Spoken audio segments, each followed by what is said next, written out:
सिंह अपने गांव में ठेले पर आलू पराठे बेचा करता था। आइए आइए, गर्मा गर्म शुद्ध डालडा घी के पराठे खाइए। मीरगंज का आलू है, किशनगंज का आटा, स्वाद लेकर देखिए तारा का पराठा। तारा के ठेले पर हमेशा लोगों की भीड़ लगी रहती थी। तारा और श्वेता आलू पराठों को बेचकर ही काफी अच्छी कमाई कर लेते थे। उनकी बेटी मीना गांव के सबसे महंगे स्कूल में पढ़ती थी। एक दिन रात को जब तारा का परिवार सो रहा था तो अचानक किसी ने उनका दरवाजा खटखटाया। रात के 12 बज रहे हैं, इतनी रात को कौन हो सकता है? मैं जाकर देखता हूँ। तारा ने दरवाजा खोला तो उसने देखा कि उसका चचेरा भाई आकाश खड़ा है। क्या हुआ आकाश, इतनी रात को कैसे आना हुआ?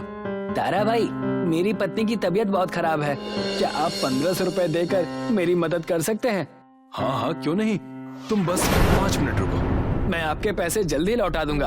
अभी तुम पैसे लौटाने की नहीं बल्कि अपनी बीवी के स्वास्थ्य की चिंता करो। तारा का चचेरा भाई आकाश तारा से बहुत जलता था, लेकिन मदद मांगने भी हमेशा उसी के पास आता था। डॉक्टर के घर जाते ही आकाश अपना गुस्सा अपनी पत्नी माधुरी पर उतारने लगा। आज तुम्हारी वजह से मुझे फिर उस घमंडी तारा के पास जाना पड़ा। अगर तुम बीमार ना होती तो मुझे आज तारा के सामने हाथ फैलाना नहीं पड़ता। तुम तारा भैया के बारे में ऐसा क्यों सोचते हो? वो जरा भी घमंडी नहीं है, और आज मैं बीमार हो गई तो तुम इतना चिल्ला रहे हो जैसे उनसे पैसे मांगने जाते ही नहीं। तारा भैया ने पता नहीं कितनी बार तुम्हें पैसे दिए हैं और तुमने उनके पैसे आज तक लौटाए भी नहीं, फिर भी वो तुमसे कुछ नहीं कहते। तुम्हें अपने भैया और भाभी का सम्मान करना चाहिए। वो मुंह से भले ही कुछ ना कहता हो, लेकिन अपनी अमीरी के दिखावे से तो हमारी बेइज्जती करता ही है ना। वो अमीर हैं, लेकिन वो अमीरी का दिखावा करते हैं, ये तुम्हारा भ्रम है। तुम गरीब हो इसीलिए उनकी अमीरी तुम्हें चिढ़ाती है। तुम मेहनत से किसी एक जगह पर काम क्यों नहीं करते? अगर भगवान चाहेंगे तो तुम भी किसी दिन अमीर बन जाओगे। आकाश जहाँ भी नौकरी करता वहाँ चिड़चिड़ा रहता। वो मन से कभी काम नहीं करता था। वो कोई भी नौकरी साल भर से ज्यादा नहीं कर पाता। एक दिन आकाश मुंह लटकाकर घर पहुँचा तो माधुरी उससे बोली, लगता है आज फिर तुम्हारी नौकरी छूट गई। मेरी मानो तो तुम तारा भैया के पास चले जाओ, वो तुम्हें अपने आलू के पराठे के ठेले पर जरूर कोई काम दे देंगे। तारा मुझे काम पर कभी नहीं रखेगा। तुम एक बार उनके पास जाओ तो सही। आकाश तारा के पास पहुंचा। आओ आओ आकाश, बहुत दिन बाद दिखाई दिए। अगर भूख लग रही हो तो आलू के पराठे खा लो, तुम्हारी भाभी ने बहुत प्यार से बनाए हैं। मेरी नौकरी छूट गई है, इसीलिए मैं काम ढूंढ रहा हूँ। क्या आपके पास मेरे लायक कोई काम है? ठेले का काम तो मैं और श्वेता संभाल लेते हैं, लेकिन अगर तुम भी हमारे साथ काम करना चाहते हो तो एक काम करते हैं, मैं एक रेस्टोरेंट खोल लेता हूँ। हाँ ठीक है, हमारे ग्राहकों को खड़े रहना पड़ता है। अगर रेस्टोरेंट होगा तो ग्राहक आराम से बैठकर पराठों का मजा ले सकेंगे। उस दिन आकाश बहुत गुस्से में घर पहुंचा। क्या हुआ? आप इतने क्रोधित क्यों हैं? क्या काम नहीं मिला? काम तो मिला, लेकिन मेरी वजह से अब वो तारा और अमीर बनेगा। मेरे वहाँ जाते ही उन दोनों ने एक रेस्टोरेंट खोलने का फैसला किया है। तो इसमें बुरा क्या है? आपको भी तो पैसे मिलेंगे। तुम मुझे मत बताओ कि अच्छा और बुरा क्या है। आकाश तारा के साथ काम करने लगा। तारा आकाश को रोजाना 500 रुपए देता था, लेकिन आकाश की नजर तारा की कमाई पर रहती। खुद तो इसने नोटों का ढेर लगा लिया है और मुझे सिर्फ 500 रुपए थमा देता है। मेहनत सब मैं करता हूँ और गुलाब जामुन ये दोनों खाते हैं। कुछ करना पड़ेगा। तारा के रेस्टोरेंट में मंगल सिंह नाम का एक शुद्ध शाकाहारी ग्राहक आता है। वो तारा का पुराना ग्राहक था। आओ आओ मंगल भाई, बैठो, मैं अभी आपके लिए पराठे लगवा देता हूँ। अरे आकाश, जरा मंगल भाई के लिए प्लेट लगा दो। आकाश ने चुपके से मंगल सिंह के पराठों में नॉनवेज के कुछ टुकड़े डाल दिए। मंगल ने पराठे खाए तो उसे पता चल गया कि पराठों में नॉनवेज है। मंगल सिंह भड़क उठा। आलू के पराठे में नॉनवेज कैसे आ गया? मंगल सिंह के साथ अमंगल? मुझे नहीं पता, मैं तो सिर्फ पराठे ग्राहकों तक पहुंचाता हूँ। पराठे बनाने का काम तो तारा भैया और श्वेता भाभी करते हैं। क्या रे तारा, तूने पराठे में नॉनवेज मिलाकर हमारे साथ विश्वासघात किया है। अब मैं तेरा रेस्टोरेंट बंद कराकर तुझे गांव से बाहर निकलवाऊंगा। मंगल सिंह गांव का अमीर आदमी था। उसने गांव के प्रधान से बात करके तारा के परिवार को गांव से बाहर निकलवा दिया। आज तो मजा ही आ गया। अब मैं गांव में अपने आलू पराठे बेचूंगा और खूब धन कमाऊंगा। आकाश ने गांव में आलू पराठों का ठेला लगाना शुरू कर दिया। उधर तारा, श्वेता और उनकी बेटी जंगल के रास्ते दूसरे गांव जा रहे थे। तारा का परिवार बहुत थका हुआ था। श्वेता जोर जोर से रोने लगी। रो मत श्वेता, आज हमारे भाग्य में दुख लिखा है, कल सुख भी आएगा।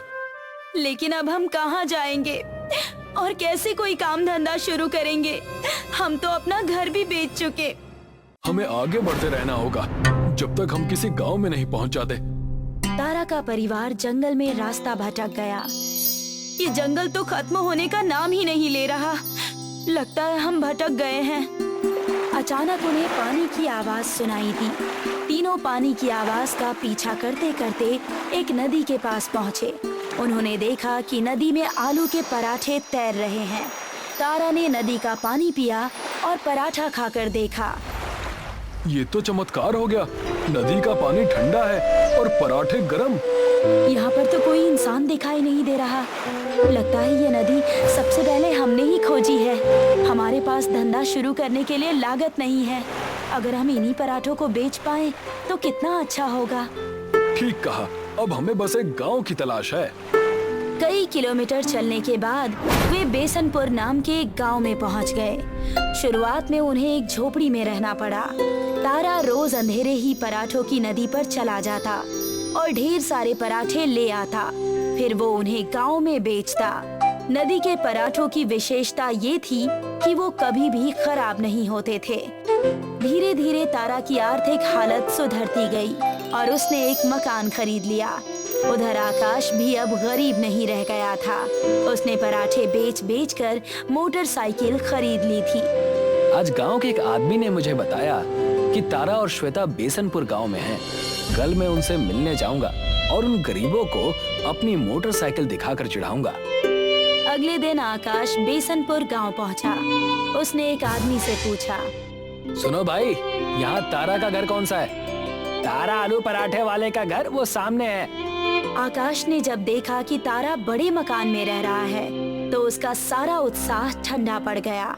वो तारा के घर पहुंचा। अरे आकाश, इतने सालों बाद तुम मिलने आए। हम तो तुम्हारा कब से इंतजार कर रहे थे। और बताओ, घर पर सब कुशल मंगल तो है? हाँ भैया, सब ठीक है। तारा भाई, आप इतनी जल्दी अमीर कैसे हो गए? तुम घर के आदमी हो इसलिए तुम्हें बता देता हूँ। दरअसल हमें एक आलू पराठों की नदी मिल गई है। उस नदी से मैं पराठे यहाँ गांव में ले आता हूँ और गांव में मैंने 4 रेस्टोरेंट खोल रखे हैं। उनमें मैं पराठे बेचता हूँ। क्या आप मुझे वो नदी दिखा सकते हैं? हाँ, क्यों नहीं, मेरे साथ चलो। तारा आकाश को पराठों की नदी पर ले गया। ये तो सच में चमत्कार है। हाँ, सबसे बड़ी बात तो ये है कि इस नदी के पराठे कितने दिन भी रखे रहें खराब नहीं होते। अगर तुम चाहो तो तुम भी इस नदी से पराठे ले जाकर अपने गांव में बेच सकते हो। आकाश अपने घर लौट आया। क्या हुआ? आप इतने गुस्से में क्यों हैं? क्या तारा भाई से मुलाकात नहीं हो पाई? तुम चुप रहो, मेरा दिमाग मत खाओ। तारा को आलू पराठों की जादुई नदी मिल गई। मैंने यहाँ पागलों की तरह मेहनत की और लागत लगाकर थोड़ा प्रॉफिट कमाया। उधर तारा ने तो कोई मेहनत नहीं की और बिना लागत के सिर्फ प्रॉफिट ही प्रॉफिट कमाया। इसीलिए वो मुझसे भी ज्यादा अमीर बन गया। तारा भैया से जलने की कोई जरूरत नहीं। तुम भी उस नदी से पराठे ला सकते हो। क्या तारा भैया ने तुम्हें वहाँ से पराठे लाने के लिए मना किया है? नहीं, मना तो नहीं किया है, लेकिन मुझे जल्द से जल्द तारा से अमीर बनना है। तारा ने 4 रेस्टोरेंट खोले हैं तो मैं 10 खोलूंगा।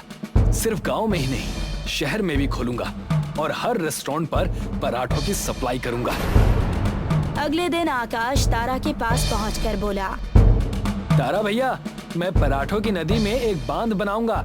बहती हुई नदी में सारे पराठे बह जा रहे हैं। उन्हें इकट्ठा करना मुश्किल है। मैं बांध बनाकर पानी रोक दूंगा और ढेर सारे पराठे इकट्ठे कर लूंगा। ऐसा करने की कोई जरूरत नहीं है। नदी का पानी स्वाभाविक रूप से बहता रहे तभी अच्छा है। बांध बनाने की कोई जरूरत नहीं। और तुम बांध बनाओगे कैसे? मैं अकेले ही बांध बनाऊंगा।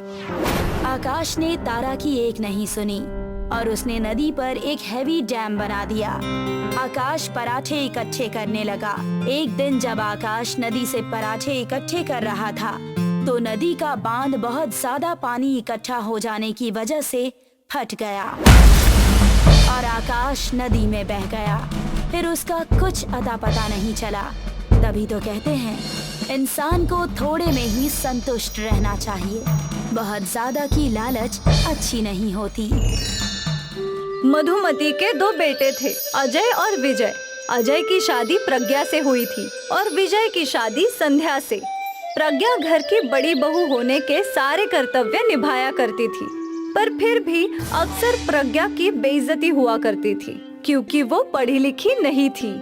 मधुमती, तेरी बड़ी बहू तो बहुत स्वादिष्ट खाना बनाती है।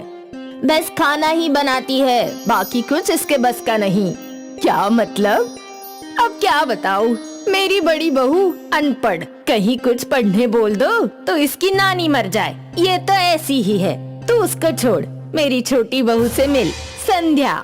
ये ग्रेजुएट है और नौकरी भी करती है। अच्छा है। मालती को बुरा लग रहा था कि मधुमती खुलेआम प्रज्ञा की बुराई कर रही थी। एक दिन की बात है, अजय और विजय घर लौटे। वो दोनों बहुत टेंशन में लग रहे थे। क्या हुआ? तुम दोनों की शक्लों पे 12 क्यों बजे हैं? नगर पालिका से नोटिस आई है कि हमारा घर इल्लीगल है और जल्दी वो हमारा घर तोड़ने वाले हैं। हम तो सालों से यहाँ रह रहे हैं, तो ये घर इल्लीगल कैसे होगा? पता नहीं माँ, कुछ समझ नहीं आ रहा। और बस तब से अजय और विजय के कोर्ट के चक्कर शुरू हो गए। कुछ महीने बीत गए। आखिर कोर्ट ने फैसला कर ही दिया। आप लोग का घर इल्लीगल है और नगर पालिका जल्दी उसे तोड़ देगी। ये सुनते ही मधुमती के पैरों के नीचे से जमीन खिसक गई। सारे घर वाले परेशान हो गए और अगले ही दिन विजय अजय के पास आया। भैया, मुझे कंपनी की ओर से एक फ्लैट मिला है। ये तो बहुत अच्छी बात है, पर फ्लैट थोड़ा छोटा है। उसमें हम सब एक साथ नहीं रह सकते, इसलिए हम सोच रहे हैं कि मैं और संध्या शिफ्ट हो जाते हैं। अजय समझ गया था कि विजय अब अलग होना चाहता था। उसने बिना कुछ बोले ही हामी भर दी और अगले ही दिन विजय और संध्या घर से चले गए। अजय ने एक घर किराए पे ले लिया और दूसरी ओर उसे जॉब से निकाल दिया गया। अजय बहुत ही बड़ी दुविधा में था। आप क्यों रो रहे हो? ये मुसीबत तो खत्म होने का नाम तक नहीं ले रही। एक के बाद एक बढ़ती ही जा रही है। मुझे जॉब से निकाल दिया गया। ये सुनकर प्रज्ञा भी हैरान हो गई, पर उसने अजय को दिलासा दिया। कोई बात नहीं, आप चिंता मत कीजिए, आपको पहले से भी अच्छी नौकरी मिल जाएगी। पर किराया भी तो देना पड़ेगा ना। इतने सारे खर्चे कब तक कैसे चलाऊंगा? हम दोनों मिलकर कुछ कर लेंगे। हम दोनों क्या ही कर सकते हैं? मैं खाना बना सकती हूँ, आप बेच सकते हैं। कोई काम बड़ा या छोटा नहीं होता। अगर हम दोनों मिलकर कोशिश करें तो इन सारे संकटों से बाहर निकल सकते हैं। तुम ठीक कह रही हो। प्रज्ञा ने सारी बातें अपनी सास मधुमती को बताई। तुम ठीक कह रही हो बहू, मुश्किल के समय हम सबको मिलकर सामना करना चाहिए। पर हम क्या खाने की चीज बेच सकते हैं? बाजार में तो सब कुछ पहले से बिकता है। हम कुछ ना कुछ अलग ढूंढ ही लेंगे। चलिए बाजार देख कर आते हैं। प्रज्ञा अजय को अपने साथ बाजार ले गई और वो लोग हर खाने की रेडी देखने लगे। चाट, भेलपुरी, फ्रैंकी, मैगी, पराठे, सब कुछ तो पहले से ही बिक रहा है। क्यों ना हम इन दोनों चीजों को मिला दे? क्या मतलब? मतलब आपने मैगी फ्रैंकी तो खाई है ना, उसमें फ्रैंकी और मैगी एक साथ है, वैसा ही कुछ। तो अब क्या हम मैगी पराठे बेचें? वैसे आइडिया बुरा नहीं है, सस्ते में बन भी जाएगा और बहुत बिकेगा भी। सच्ची? प्रज्ञा ने दुकान से कुछ मैगी के पैकेट्स खरीद लिए। प्रज्ञा ने मैगी बनाई और फिर उस मैगी को पराठे के आटे में भर के उसके पराठे बनाए। सासू माँ, चक्कर बताइए कैसा बना है? मधुमती ने एक पराठा खाया। वाह बहू, ये तो बढ़िया है, बहुत खूब। प्रज्ञा ने एक पराठा अजय को भी दिया। अजय तो बड़े चाव से पराठा खा रहा था। क्या हुआ, आपने बताया नहीं कि कैसा बना है? बढ़िया, एक और मिलेगा? प्रज्ञा ने अपने पति और सास को और मैगी के पराठे खिलाए और खुद भी खाया। सबको उसके मैगी के पराठे का आइडिया अच्छा लगा। अगले ही दिन प्रज्ञा ने बाजार में मैगी पराठे का स्टॉल खोल दिया। दीदी, ये मैगी पराठा क्या है? मैगी और पराठा का मिश्रण, खाकर तो देखो, बहुत स्वादिष्ट होता है। ठीक है, एक मैगी पराठा दे दीजिए। प्रज्ञा ने उस लड़के के लिए एक मैगी पराठा बनाया। उस लड़के ने वो चखा और उसके चेहरे पे मुस्कान आ गई। ये तो तूफान है, ऐसा पराठा मैंने कभी नहीं खाया, बिल्कुल नहीं। उस लड़के की बात सुनकर कई और ग्राहक प्रज्ञा के ठेले पर मैगी पराठा खाने आए। प्रज्ञा मैगी पराठे बनाए जा रही थी और अजय ग्राहकों को देकर पैसे ले रहा था। सुबह से शाम तक दोनों थक गए और फिर अपने घर लौटे। क्या हुआ? क्या नहीं हुआ वो पूछो माँ। सुबह से ग्राहक आते ही जा रहे थे, आते ही जा रहे थे।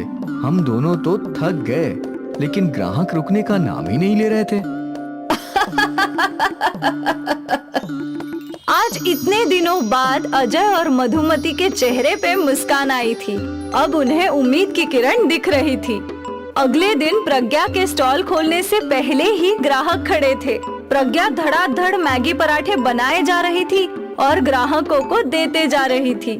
अगले कई दिनों तक ये सिलसिला ऐसे ही चलता रहा। प्रज्ञा और अजय अपनी आमदनी देखकर हैरान थे। हमारी एक दिन की कमाई मेरे आधे महीने की पगार की इतनी है प्रज्ञा। सोचा नहीं था कि कभी इतना कमा पाऊंगा। अब तीनों खुश थे। जल्द ही प्रज्ञा ने काम पर कुछ और लोग रख लिए। ग्राहकों की संख्या बढ़ती जा रही थी और साथ ही उनका मुनाफा। बस 6 महीने में प्रज्ञा और अजय ने नए घर का डाउन पेमेंट दे दिया और वो लोग अपने नए घर में आ गए। मैंने हमेशा तुझे कम समझा है, ये सोचकर कि तू पढ़ी लिखी नहीं है, क्योंकि मैं नहीं जानती थी कि तू क्या है। तेरा हुनर और इच्छा पढ़ाई लिखाई से बढ़कर है बेटा। तू अजय की मदद करना चाहती थी और तूने कर दिया। मुझे तुझ पर बहुत गर्व है। प्रज्ञा की सास ने आज पहली बार उसे गले लगाया। ये दिन प्रज्ञा के लिए यादगार था। एक किराए के घर से वो अपने खुद के घर में आ पहुँचे और ये सब प्रज्ञा के मैगी पराठे की बदौलत। प्रवीण एक खिलाड़ी था। वो रोज सुबह 5 बजे उठकर दौड़ लगाया करता था और लंबी दौड़ करने के बाद वो अपने खेल डिस्कस फेंकने की प्रैक्टिस किया करता था और उसकी ये प्रैक्टिस लगभग 1 घंटे तक चलती रहती। फिर दौड़ते हुए वो घर आता था और आते ही उसकी माँ उसके लिए प्रोटीन शेक ले आती। ये ले बेटा, बहुत थक गया होगा ना, इतनी प्रैक्टिस क्यों करते हो तुम? करने दो भाग्यवान, ये जितनी प्रैक्टिस करेगा उतना अपना खेल में माहिर बनेगा और तभी तो ये बड़ा खिलाड़ी बनकर हम दोनों का नाम रोशन करेगा। राइट पापा। बेटा तू अपना डाइट फॉलो तो कर रहा है ना? हाँ पापा, डाइट भी और कड़ी प्रैक्टिस भी। बहुत अच्छे, ऐसे ही अपने खेल पर ध्यान देना। चलो, मुझे ऑफिस के लिए देर हो रही है, मैं चलता हूँ। प्रवीण के मम्मी पापा अपने बेटे को बहुत सपोर्ट करते थे क्योंकि वो एक दिन उसे बहुत बड़ा स्पोर्ट्स पर्सन बनाना चाहते थे। लेकिन अचानक कुछ दिनों बाद मुकेश को हार्ट अटैक आया और उसे अस्पताल में एडमिट कर दिया गया। डॉक्टरों ने बहुत कोशिश की पर वो मुकेश की जान नहीं बचा पाए। पापा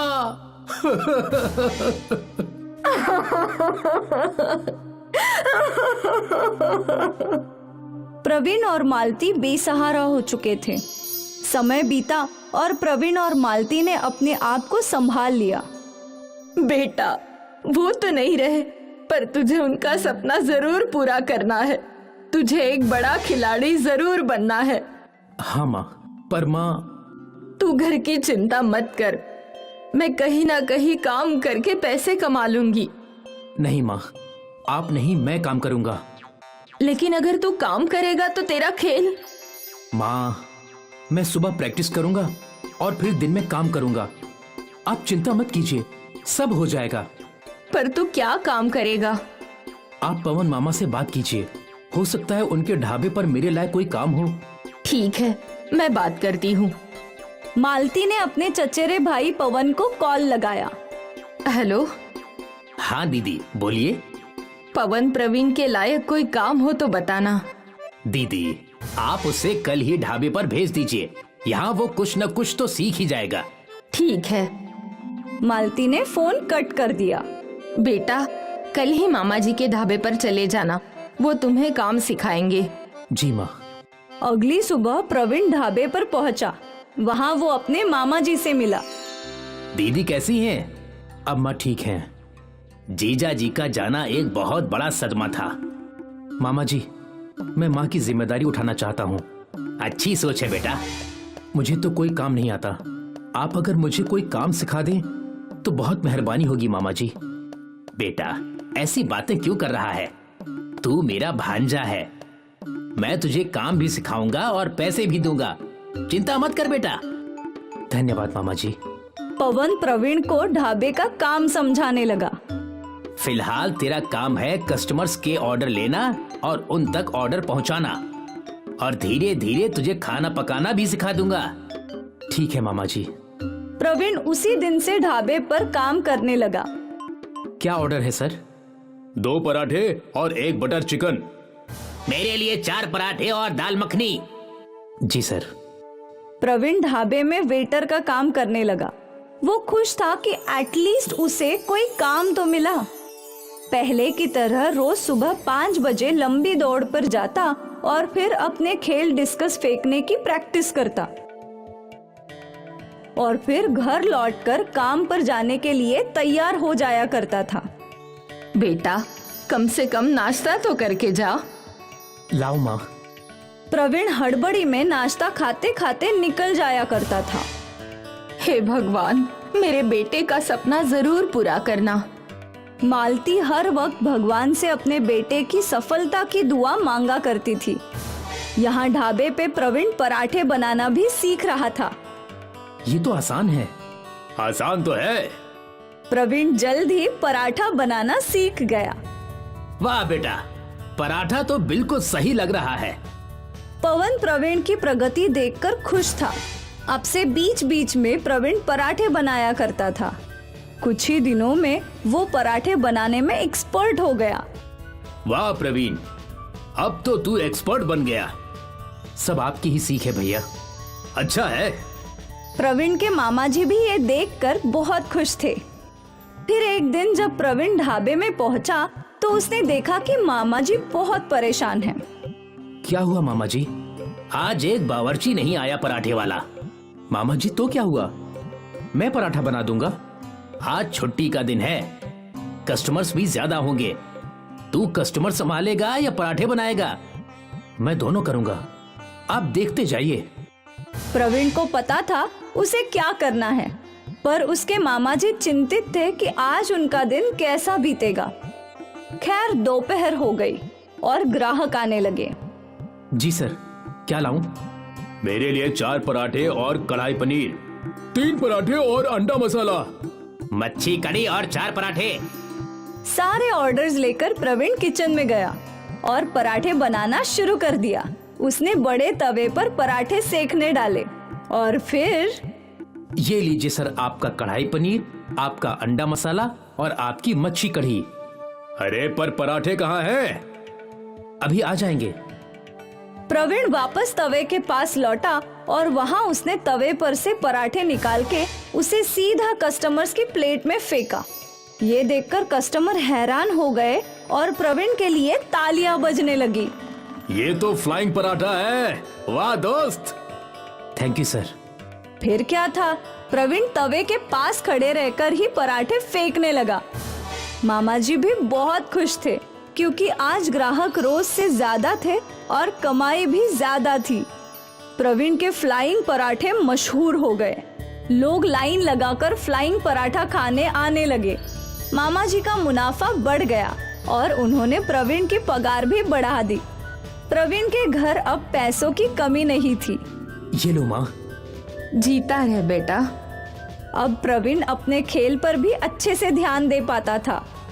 वो रोज प्रैक्टिस करता, डाइट फॉलो करता। ये ले तेरा प्रोटीन शेक और ये रहे तेरे सप्लीमेंट्स। थैंक यू माँ। भूलना मत, अगले हफ्ते तेरा कंपटीशन है। हाँ याद है। और फ्लाइंग पराठा फेंककर वो सेलिब्रिटी शेफ भी बन गया था। लोग उसके साथ फोटो लिया करते थे। वो फेमस भी हो चुका था, उसके पास पैसे भी थे और वो मशहूर भी था। डिस्कस थ्रो के स्टेट लेवल चैंपियन है प्रवीण शर्मा। और धीरे धीरे वो अपने पापा का अधूरा सपना पूरा कर रहा था। प्रवीण के फ्लाइंग पराठे उसकी जिंदगी में नया मोड़ ले आए, ऐसा मोड़ जो सीधा उसे अपनी मंजिल तक ले जाएगा। प्रवीण एक दिन बहुत बड़ा स्पोर्ट्स पर्सन बनकर रहेगा।